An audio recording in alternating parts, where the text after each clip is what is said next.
Hello, welcome to the first level of the sculpting series. I'm gonna try to make a series of 10 levels where it would be more. It would start out really easy with all the technical things. It would be as simple to get going as possible. That's where we start here in level 1 today. And I'm gonna find I found an object which I could make with just one object, also in 3D, so I didn't have to have multiple objects and merge them together and stuff like that, just to keep it as simple as possible. So I want to find something that I could make with one object in 3D, and I found a book, but it could be potion, it could be a staff, it could be a sword, it could be anything. I found a book with a face on it as a drawing, concept art drawing on ArtStation, I think, and I thought that would be quite funny to do. I didn't want to make it exactly the same as the one I saw. I wanted to make it a bit different. I didn't exactly know how, but I'm going to find out here. So I'm starting out with doing a sketch, or a couple of sketches, to get a better idea of what kind of a face should be on the book. I would recommend doing some sketches, even though if you're not that good at drawing, doesn't matter. The sketch is gonna help you get a better idea of what you're going to make.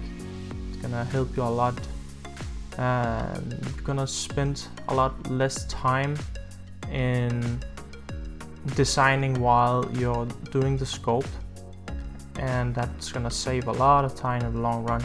It's much faster to change the design while you're drawing than to do it while you're sculpting. It's way faster. But you can use anything to do the sketch. You can use Blender, you can use Krita as I'm doing here, you can use a sketchbook in front of you. Anything is fine. I'm just doing 3 different designs. One of an old man, one of a crazy person, and one of a lady. And I mostly thought I wanted to do like the old wise man, but I wanted to try out the other ideas as well. I might have done the lady as well. I liked her a lot, but it ended up with the old man with a beard as a face on the book. But yeah.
Now I'm done with the design. I have chosen which one I wanted to make, and I'm opening up Blender. I'll be choosing the default sculpting workspace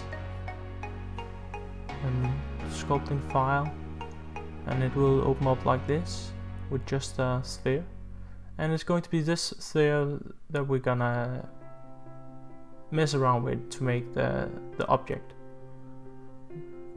the book with the face on. I'm only gonna be using a couple of brushes, I think about 4, and I rarely use much more than that actually.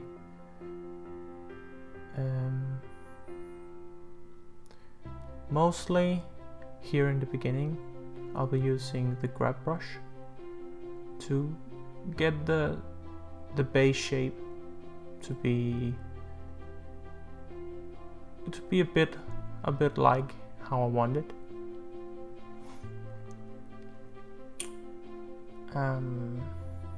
Other than that, the clay stripes brush is the one I'm gonna be shaping also with, and a bit of the smooth brush. I'm gonna hold down shift a bit, but not much. Mostly prefer to just go up in the brush settings in the top bar of the screen and then change this, put in some auto smoothing in the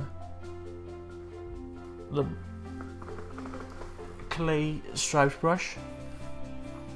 Other than that, I'm gonna be using crease brush, which is shift C. That will be making small creases for a draw.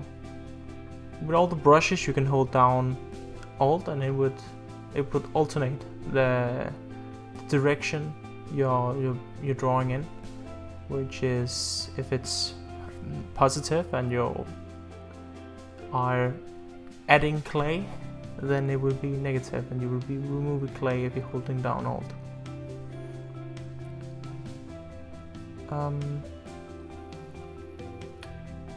With that, I think is pretty much everything, all the brushes I'll be using. I did use the flattening brush in the beginning, but I'm not really gonna use that too much. Now the scrape brush is also really nice to scrape away. It gives a really clay feeling when you use it, so it removes all the clay in a defined height, much like the flatten, but it does it in a more realistic way, more natural way. I use it right there actually. You see, it still gets a texture on it. It's not completely flattened. And because we can't really I'm not really gonna make this realistic book in any way, because then you should have probably had 3D model it in a traditional way, but that's not what I'm going for. Just gonna go in and create the shapes with all the most simple brushes and see where we end.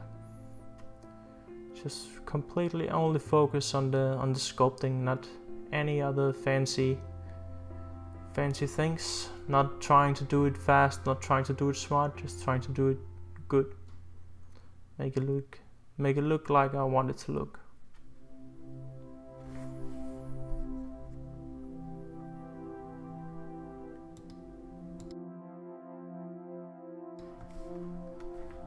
When I start to run out of resolution, when it starts to run out of polygons to sculpt on, I'm using the new remesh tool in Blender. Up in the right corner you can see remesh. It's voxel remesh as per default at the moment, and you can set it to a resolution that fits fits your needs. If it's the first time you're really sculpting, this is something you're gonna play a bit around with. Then use the time it takes. Use those 10 minutes to find out how much resolution you need for what. I would say it depends on how big the model is in the world, in the units. So it scales with units, so it's really different from object to object. But make it so you can just see the small squares, then it still won't be heavy and you have a lot of freedom as well. And then in the end you will be pressing that Ctrl R to remesh the whole model with a bit more dense mesh every time. It's an alright way to work. It's really good. I could also be using dynamic topology, and it would probably also work just fine. But I'm getting used to working with the remesh way. I do find there's a lot of less weird problems that happens.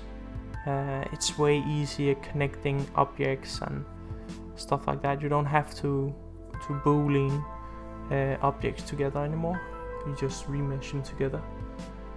I do really enjoy. I do like the workflow with the remesh. So every time you see it, something looks wrong, you can press Ctrl R and almost instantly it's smoothed out the mesh a bit, and then it's fixed all the small bugs that were around the mesh, and it remeshes it all to the defined resolution. So you're gonna keep it. You don't have to change the resolution too often. I think I do it perhaps 3 times, perhaps a bit more. But about that, on this model, I probably did it like 3 times at max. The first one is so you can get out the base shapes. The second one is to get a bit of detail and define the shapes further. And the last one is just for the detail. And then if you want to get real with the details, like leather pattern or skin pores, you will have to use a quad remesher or retypo the model, and then use multi-resolution modifier, and then you can get into the completely small details, small pores on the nose and that kind of stuff. Well, that wasn't really the point here, and it rarely is if you're making models for printing, that is, which mostly what I do this time. And it's actually it's much faster, and it's really nice not to have to go into the too small details, because they are extreme time consuming. That's just where the hours disappear if you start to sit in and paint in pores, skin pores, even though you're using alpha textures and put them in there. It's something that you never really get satisfied of. There's always something that can be better. But I'm starting to get the base shape of the face in there. I'm using the blob brush right here to get in some extra geometry. It's mostly because the clay strips brush is more subtle. If I have it on, my strength is only on 50%. No. If my strength is too low, it's not going to do much change, and sometimes it's just easier to just change brush than press F and change the Shift F and then change the strength of the brush. It's a preference. It doesn't matter too much how you do. I suppose both things are quite fast. Doesn't really matter. I'm using the crease brush to do a bit of drawing, indicating where's the wrinkles gonna be, where's the beard gonna end. Does help. It's not for, at this point, it's not really for detailing. It's more for my own sake and knowing where the different marks are going to be, how I'm going to change the model. So mostly I'm just figuring out how it's going to look like with the crease brush at the moment. To see the squares are really, the resolution is way too low right now to be going too much into detail, so we need to get it a higher resolution before I start doing that. I'm still messing a bit around with it because I'm not quite happy yet with the shape. So the eyebrows I want to be bigger, more bushy. Every time I press Control R, it smooths out the mesh a bit. You see there? So all my details that disappear. But the shape is still there. It's just the detail that's going away. And it's fine. Which also means that it's a bit waste of time and to be smoothing in the early process. So don't really use the smooth brush too much in the beginning. It will happen eventually. So it's only if it's making you harder to see the shapes because it's too bad resolution right there. It looks bad for some reason, then you can be smoothing fast.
yeah, I'm getting more into the details. The resolution has been cranked up a bit. I'm starting to make the wrinkles more clearly, and the eye sockets are in there.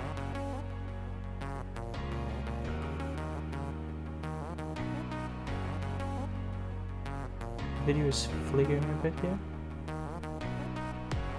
Not really sure why.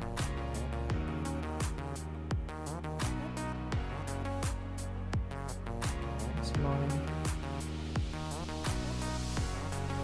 Yeah, I'm changing the matte cap for a more muddy look. I actually usually do this way earlier.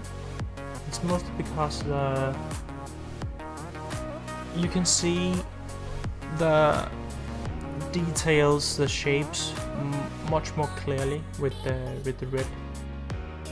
red clay, the red matte cap, and that actually, it's actually a bit, you can see it too clearly, because when you change the material, much of the detail what you thought was there would just disappear because it isn't obvious enough, it isn't deep enough. So I do like to change the matte cap to something else. The other thing is, it's really good to check your model to see all the details and see what you've been doing. But as for getting the final result, I do recommend changing also another matte cap which has more realistic amount of light bouncing on it.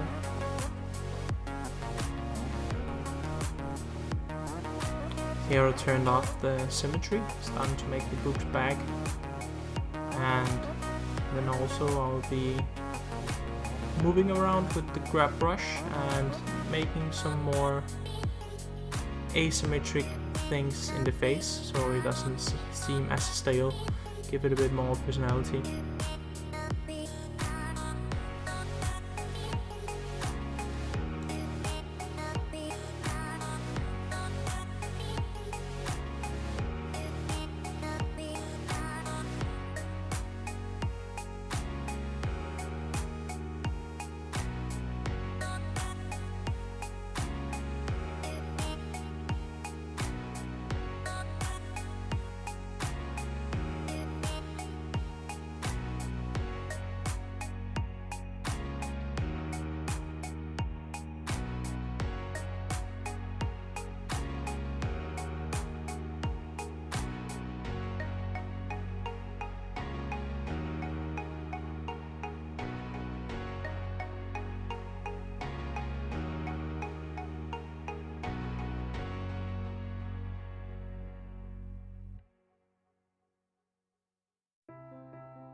So here the face expression comes, and it really helps a lot to make it a bit more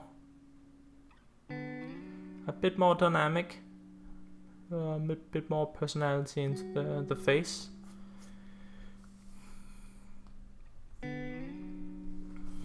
After that, I will be starting to making some fast presentation of the model. I've been just using the basic features in Blender for it. There are some built-in HDRI maps I'll be using for getting some good looking light. I'll maybe add a lamp or two, and I'll rotate the model. I don't know if I'm going to be changing the material. I probably am, because this is a matte cap, so you can't really see it well with other lighting. So changing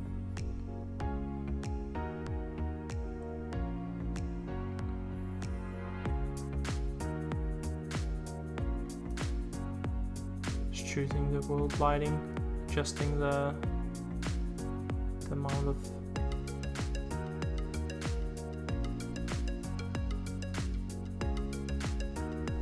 changing the material fast to something a bit more fitting.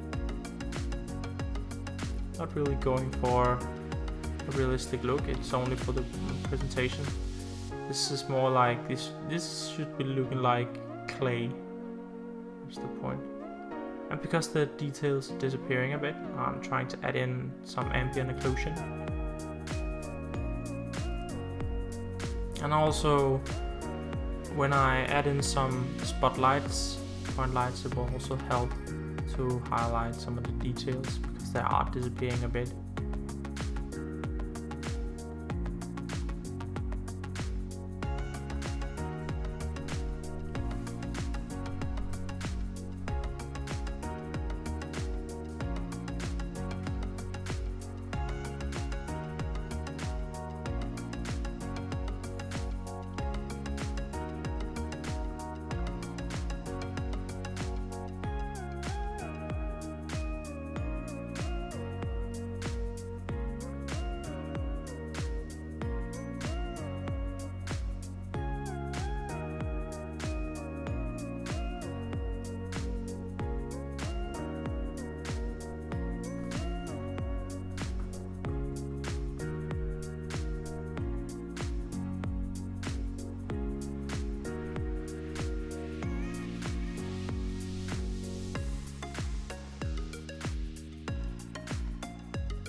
I'm probably using a bit too much time on this, going over the same things a couple of times.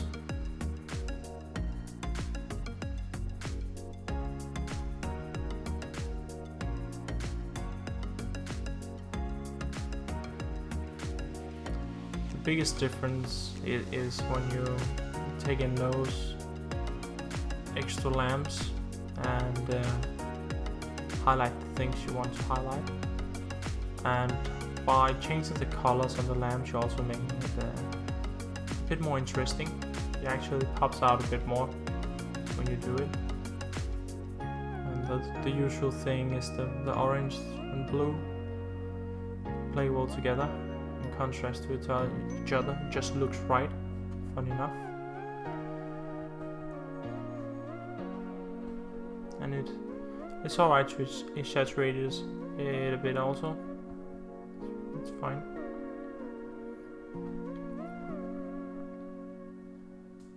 I think it looks alright here. You can see the model quite well. Doing a slow pan around.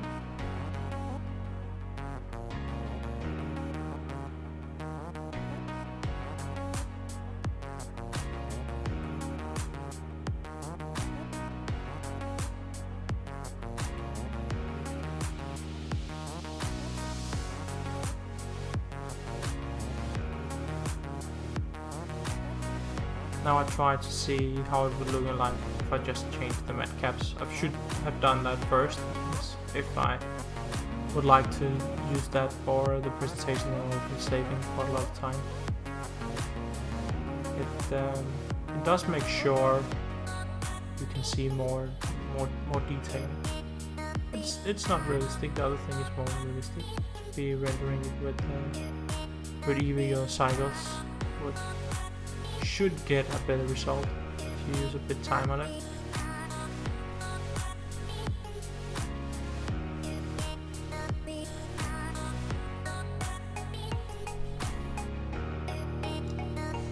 But yeah, that's it. That's the first one. And this was about 45 minutes to be making this model. And that's an alright amount of time. It can be done a bit faster. It can take 2 hours.